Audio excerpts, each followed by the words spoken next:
Welcome to the Glorious Beard. Today is June 15th. At least that's when this episode's being released. And with that, we are going to divert from our usual content and talk about fathers. Fathers in our lives, father figures, people who we see as a father.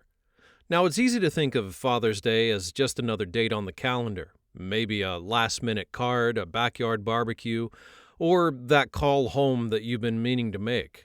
But there's a much deeper story to Father's Day.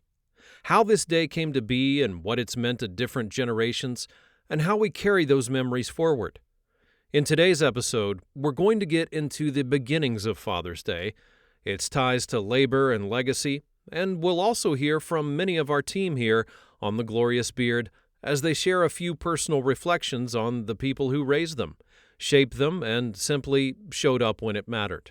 And so, we hope that you'll join us in this celebration of all things fathers for this episode of the Glorious Beard podcast.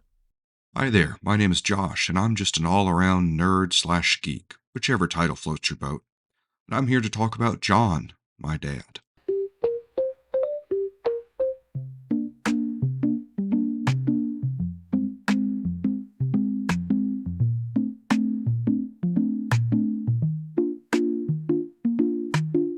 I've learned quite a lot from him over my lifetime.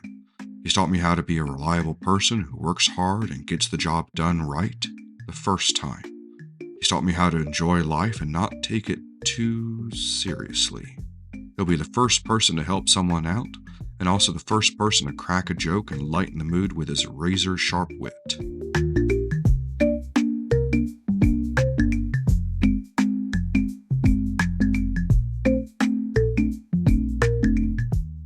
For all of my memory of him, except for one time when I was a kid, he has always had a neat, trimmed beard. I got so used to it and just assuming that the beard equals my dad. The one time he shaved it when I was a kid, I saw him on the steps. I'd just gotten home from school and I asked, "Dad, is that you?" And he just smiled and laughed.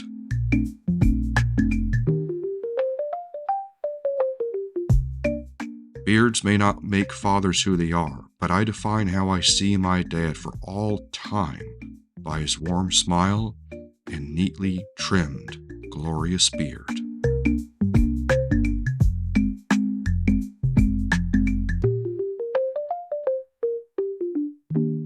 Thank you for listening to the Glorious Beard podcast. You can be a part of the podcast anytime you like. All you have to do is go to our voicemail page and leave us a voicemail recording. You can do that by going to www.speakpipe.com/gloriousbeardvoicemail. Now, the official beginnings of Father's Day starts a long time ago, to say the least. It was in Washington with a woman named Sonora Smart Dodd. She was inspired by a Mother's Day sermon and wanted to do something to honor fathers. But instead of me telling you about it, here's our very own Joseph K. with not only the history of Father's Day, but a tribute to his own father.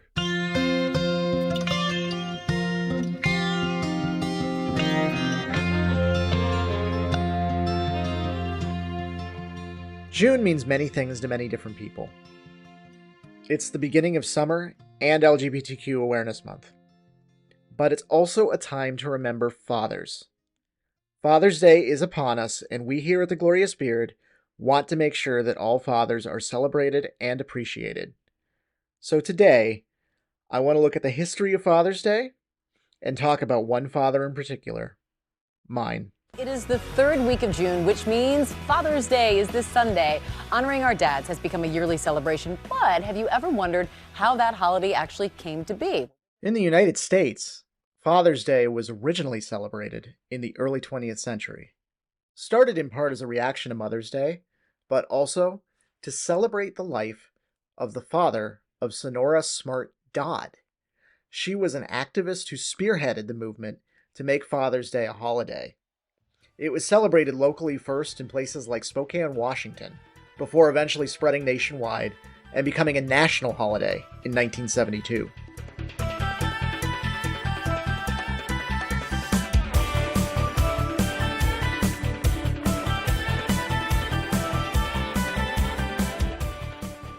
So, Father's Day has been a part of the American cultural zeitgeist for over half a century. And since then, it's become just as revered and special a day for fathers across the country as Mother's Day is in May. And, with this in mind, I would like to take some time to talk about someone who has personally meant a lot to me and my family over almost that same amount of time. He's been a father nearly as long as fathers have been honored nationally because my oldest brother was born in 1973. And my dad has quite the story and quite the glorious beard to go along with it. When I see my dad's beard, I think simply, that's dad. It sounds a bit obvious, but the McDonald brothers all have a certain resemblance, and somehow my dad was the only one who uh, has had a regularly has had a beard regularly. So, in a lot of ways, it really became a symbol to me of his identity. That was my sister Gloria. She'll be interjecting her thoughts sporadically throughout. My dad was born May 1951 in Schenectady, New York. He was the son of a semi professional football player and GE sales rep. Now, my grandpa was quite the character in his own right, but that's a story for another time. And my dad didn't stay in Schenectady long. At 18 months, he moved to Columbus, Ohio, and then again at 3, he moved to Parma, Ohio, a place where he would stay and call home. Our ancestral home, as it were. However, at 18, he would be off again. This time to Bowling Green State University. Yes, I live in Parma, where the skies are always gray. All the cars are IROCs, it's flag day every day. I bartend at knockouts, get my gear at Big Lots. Wear a tap out shirt to church, there's one on every block. Target sells beepers. A lot happened in that time. He would get married to my mother, have his first child, and graduate with a degree in American Studies. A degree he insists he only has because that's what happened at BGSU at the time when you changed majors too much. But he would go on from college to eventually manage retail stores. I was really young when my dad first grew his beard. I hardly remember what he was like before then, but I do know he was very young. But he also seemed to be very successful to me in life. He was managing a store, and I always uh, admired that he was the boss at his store. Of course, no one, or at least very few people, go to college thinking, I'm going to manage a department store. It happens to way too many, but in Dad's case, there was a good reason. He knew what he wanted to do, he just couldn't do it yet. From a very young age, my father was called to the ministry, but he turned away and wouldn't join the ranks until age 33. And Dad, when he did that, underwent some very dramatic changes. My sister Gloria remembers some of these changes and elaborates. When I think about my dad and when he became a minister, and how that changed him, um, I guess I actually hadn't really thought about this before, but it seemed to have happened around the same time he grew the beard. So I think he was in a transitional period of his life at the time, and I think that he was getting older, and he seemed a lot more wise to me. He seemed to be more content with himself when he became a minister, which I think I really saw him trying to become a better version of himself.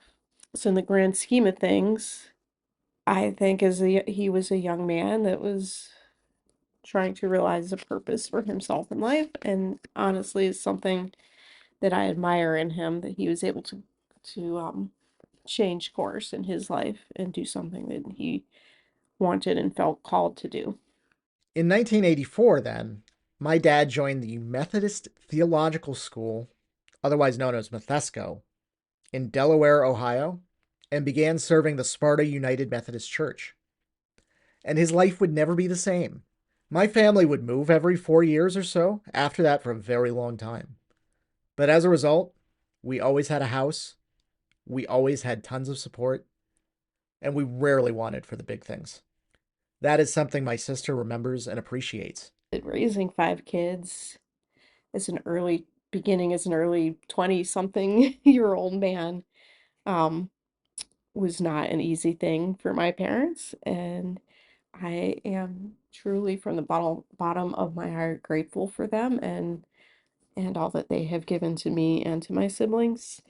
Nobody's childhood is perfect, but at the end of the day, like, we knew we were loved and we were always provided for. And I will always love my father and my mother for providing for us in that way.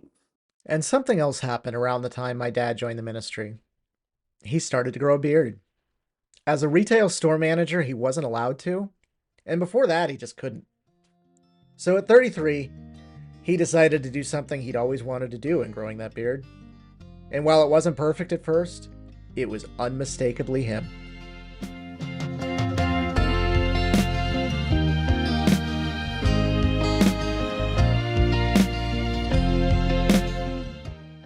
Thank you for listening to the Glorious Beard podcast. Joseph K. will be back with part 2 in just a moment. But before we get to that, we have another father to honor from our crew. Hi, I'm Daniel Bradford, and I have a glorious beard.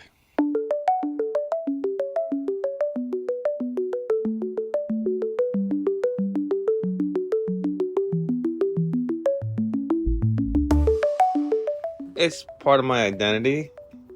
It's ironic, when you're young, you want to grow a beard and a mustache, and you can't. When you finally get old enough, it just kind of grows itself. I've had it since 1985. I grew it because I was traveling overseas and I was backpacking, and I really had no place to shave it. And once I got accustomed to it, I just couldn't shave it off.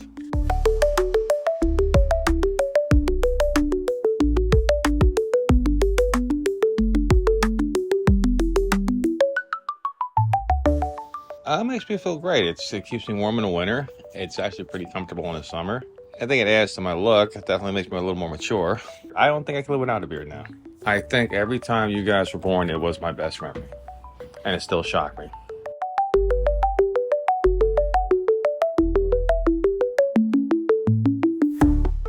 A lot of work. Trip we went on. Just you kids being yourselves, watching you grow. It's hard. It's hard sometimes when when they're hurting, you're hurting, and you have sometimes have to hold back, and you can't say yes to everything, which is really not that great. But it's an experience.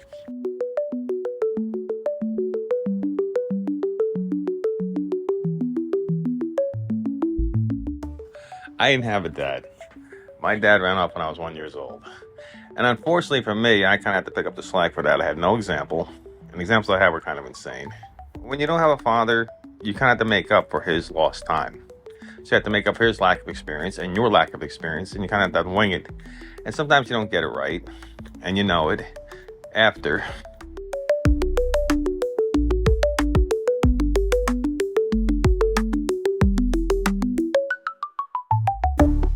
All you fathers out there, hang in there. Eventually it gets better. It's still a lot of work. Don't pull your hair out. Or your beard.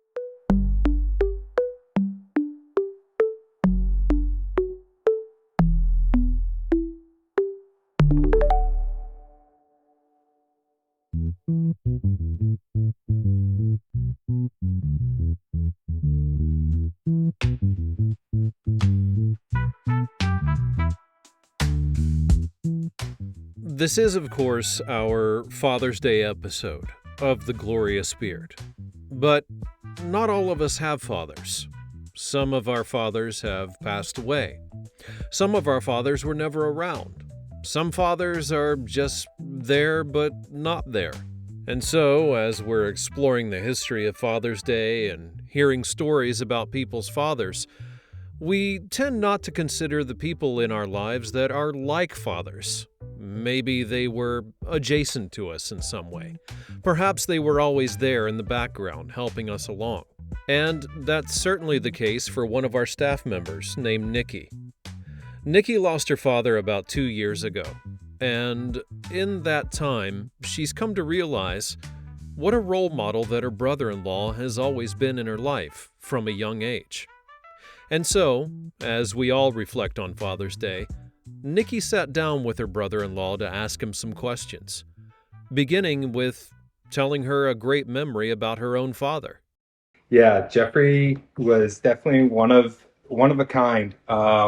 Like my favorite memory of Jeffrey, your dad, my father-in-law, was he came to visit us in Jacksonville, and all of you guys came, and he helped me build a screened-in porch, and we were outside in like 110-degree humidity all day. And it was I still vividly remember it. He like took his shirt off and he was just like hanging out in the lawn chair, like nothing was going on. And I was drilling a post together or something, and I broke it. And Sam was like, "Oh no, like what are we gonna do?" And your dad looked at her and was like, "I don't care. It's not my drill bit. He's the one that broke it." I will literally never forget that for my entire like it was just the funniest thing because it was like to the T Jeffrey. Like it was he was chill, didn't care, like we were just doing it together. It was more about the experience than it was anything else.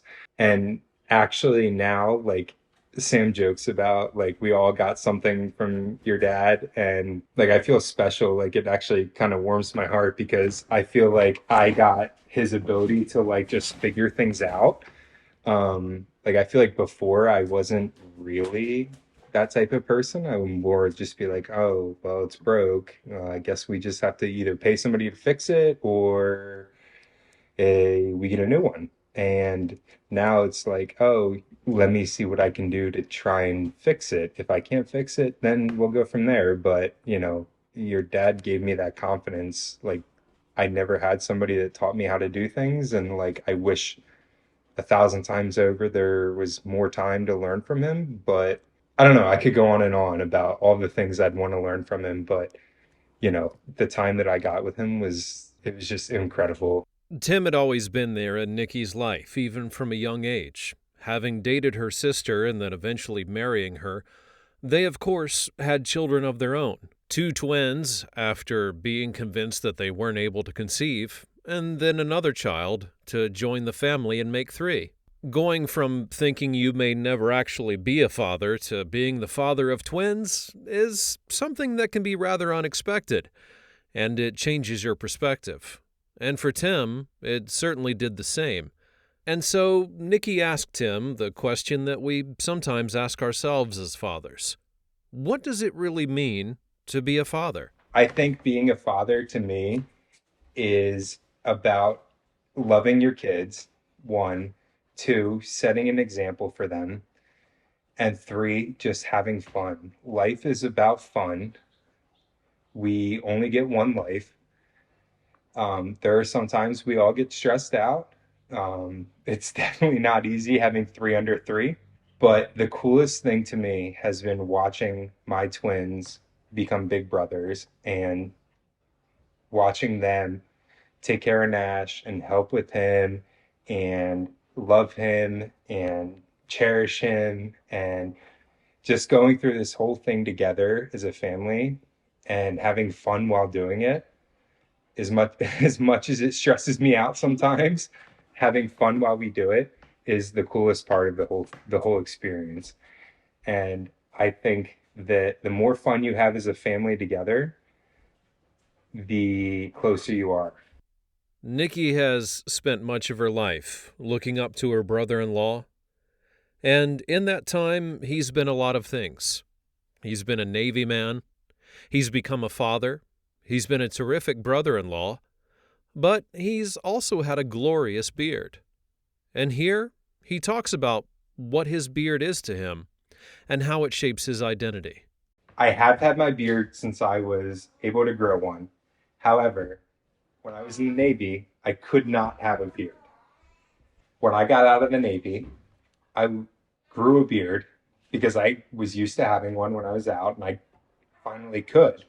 I think that having a beard symbolizes me as a father, a husband, a person outside of the military as what I was in the military, if that makes any sense.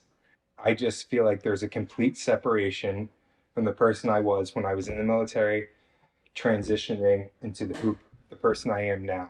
I love having a beard. I think my wife would murder me if I ever shaved my beard. But I think subconsciously there's a reason that I have a beard. I think that I like the person I am now. I think I'm cooler, more relaxed. I'm back to the person I was when I had a beard prior to the military. We'd like to thank Tim and Nikki for their contribution to this episode of the Glorious Beard podcast as we celebrate fathers and Father's Day. And maybe you have a story. Maybe it's about your beard or something else in your life. If you do, you can leave us a voicemail by visiting our SpeakPipe page at www.speakpipe.com/gloriousbeardvoicemail.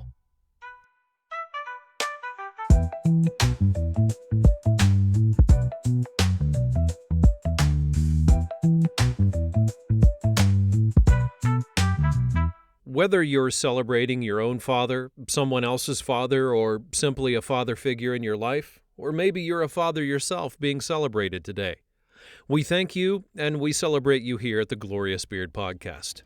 Now it's time to get back to our story from Joseph K., where he's about to tell you what his father's beard was like.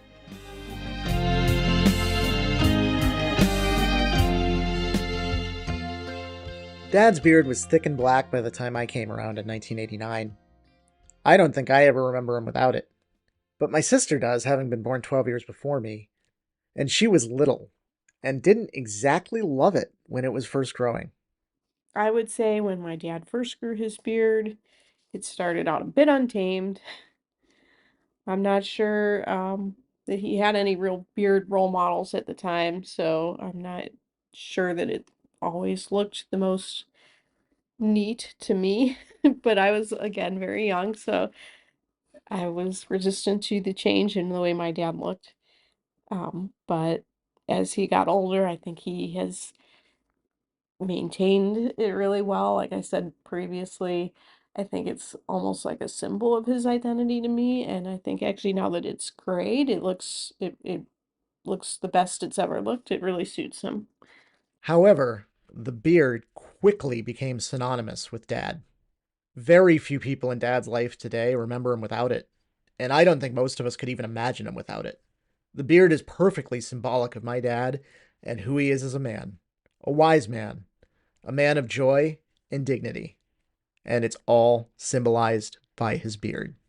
Honestly, like, he's a character. And even though he's clearly aged, I think he has like a youthful sense of joy that I hope that I inherited from him. In fact, I would say that youthful kind of characteristic is what has helped me immensely in life. I try not to take um, the ups and downs of life too seriously and try to find joy in every situation, every day of my life. And to be honest, I really do feel like that I got that from him, and I'm very appreciative of that. I do think we're a very quirky bunch in our family, and of course, Dad is no exception to that. But I do think we are authentically, unapologetically ourselves. And I love him very much for giving us an example of what that means. Of course, the apple fell a long, long way from the tree with me. I don't deny that, and I don't think my dad would either. But there's always been a kind of understanding between me and my dad that I haven't had with other people in my life. Dad has always been kind of larger than life to me, and his beard has just always kind of been Dad, just like my sister said. Dad would be practically unrecognizable without it, and it's not just because he has no chin. Dad's beard is who Dad is. Wise, genuine, and unapologetically himself.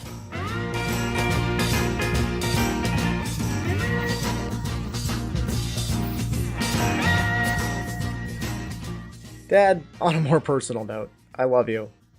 Keep your beard as glorious as it's been. You're a good man and a great father. Thank you.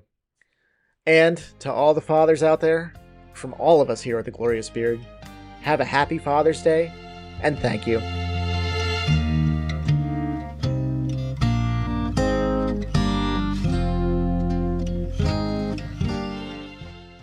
You are listening to the Glorious Beard podcast, presented by JXB Media. You can always visit our website at thegloriousbeard.com. Also, find us on Instagram at The Glorious Beard and on YouTube as well. Before we go, we have one more story to share with you. Hi, my name is Hunter, and I would like to talk about my dad.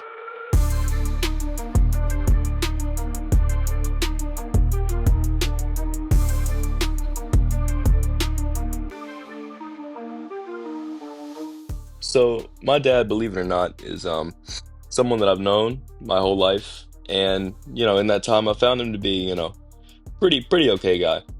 Um, I'd say the most endearing thing about my dad is that, like not even just with me specifically, but with basically anybody that he cares about. If they're in any sort of like sticky situation or they need help with anything, dad will basically drop whatever it is that he's doing and, he'll be there in, the drop of a hat.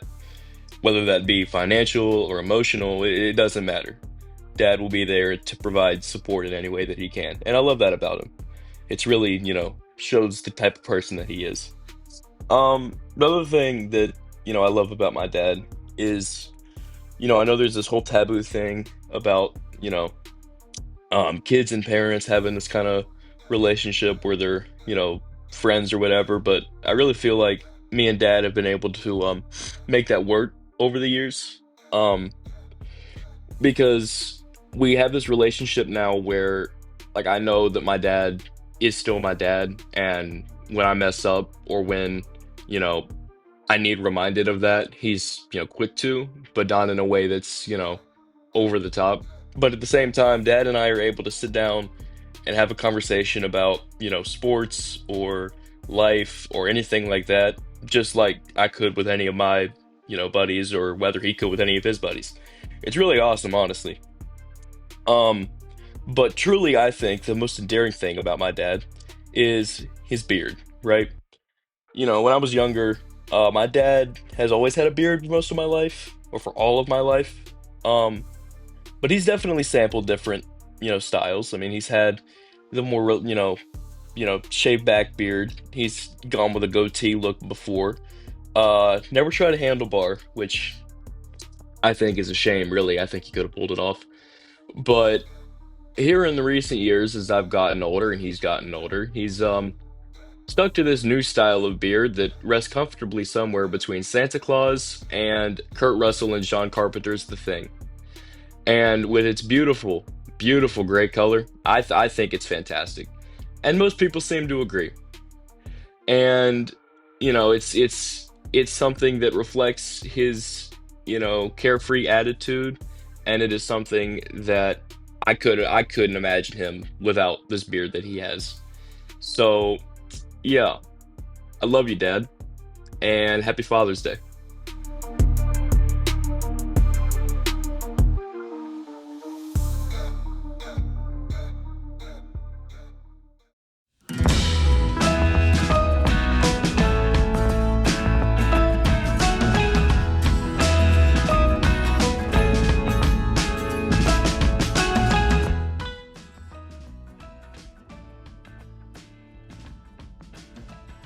Bob McCoy. Our executive producer is Joseph Kay. Associate producers include Damian Miller and Sabrina Dene. Today's episode featured the exceptional writing talents of Joseph Kay, with additional writing from Nikki Bedford, Bob McCoy, Megan Bradford, and Josh Bates. This episode only sounds particularly awesome because of the talents in the editing room, primarily from Ella Zing, who did all of the heavy lifting, along with assistance from Bob McCoy. Our production assistants include Kaylin Graff and Finley Winters. A big shout out, as always, to our social media team, led by Sabrina Dene, who makes all of our Instagram posts look amazing, and you should check them out by finding us on Instagram under the handle The Glorious Beard. And of course, a very special thanks to everyone who contributed to this episode by recording a message. Especially Daniel Bradford, who is our winner of our Father's Day contest and will receive a premium bag from Viking Bags. The Glorious Beard is a production of JXB Media, a subsidiary of Top Secret Television Productions. Thanks for listening, and happy Father's Day.